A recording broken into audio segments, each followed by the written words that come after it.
कल्पना कीजिए, एक ऐसा युद्ध क्षेत्र जहां हवा ही मौत का फरमान बन जाए और आपका शत्रु तीर नहीं, जीवित विषैले नागों को आपकी पंक्तियों में छोड़ रहा हो। यह कोई कल्पना नहीं, प्राचीन भारतीय युद्ध नीतियों में विषैले पौधों, जहरीले धुएं और जीवित प्राणियों का उपयोग शत्रु सेना को तोड़ने के लिए किया जाता था।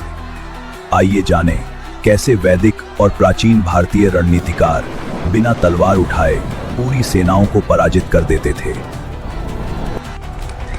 हम प्राचीन युद्धों को अक्सर तलवारों, रथों और तीरों के संघर्ष के रूप में देखते हैं, लेकिन वास्तविकता इससे कहीं अधिक भयावह थी। कौटिल्य का अर्थशास्त्र केवल राज्य और युद्ध नीति का ग्रंथ नहीं था। इसमें विष, टॉक्सिक स्मोक और बायोलॉजिकल डिसरप्शन के विस्तृत सूत्र भी वर्णित थे। उत्तर और प्राचीन भारतीय रणनीतियों में केवल शारीरिक बल नहीं, बल्कि विषैले पौधों, पॉइजन एरोज और दूषित जल स्रोतों का भी उपयोग किया जाता था। मृत्यु फ्रंटल अटैक से कहीं अधिक प्रभावी मानी जाती थी। जब बिना तलवार उठाए शत्रु की पंक्तियां टूट जाएं, वही थी प्राचीन बायोलॉजिकल वॉरफेयर की असली शक्ति। मिट्टी के इन घड़ों में बंद जीवित विषैले नाग, जिन्हें सीधे दुश्मन शिविर के बीच फेंका जाता था।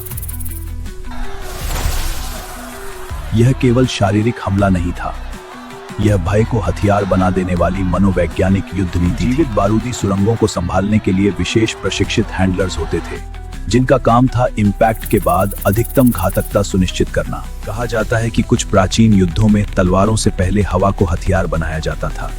धतूरा और कनेर जैसे विषैले पौधों को जलाकर ऐसा धुआं तैयार किया जाता था। हवा की दिशा पहले से परखी जाती थी। घाटियों, किले के संकरे द्वारों और दीवारों के बीच इस जहरीले बादल को मोड़कर सीधे दुश्मन के भीतर भेजा जाता था।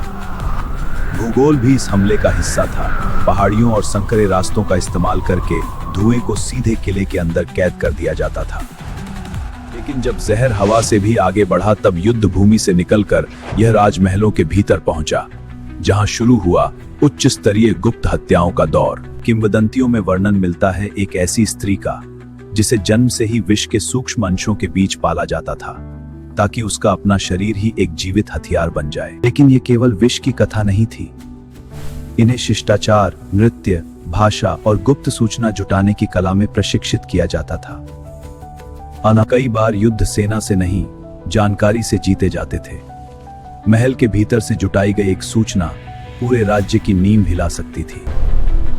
और कई बार एक भी सैनिक सीमा पार किए बिना पूरा साम्राज्य भीतर से टूट जाता था। इन कथाओं की गूंज केवल लोक कथाओं में नहीं, बल्कि प्राचीन संस्कृत ग्रंथों में भी मिलती है, जहां युद्ध, औषधि और गुप्त संचालन का ज्ञान दर्ज था।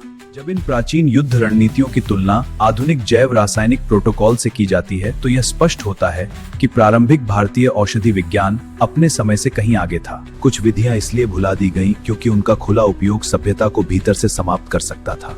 युग कोई भी हो, असली हथियार कभी केवल तलवार या विष नहीं था। सबसे खतरनाक हथियार हमेशा से मनुष्य का तेज दिमाग ही रहा है।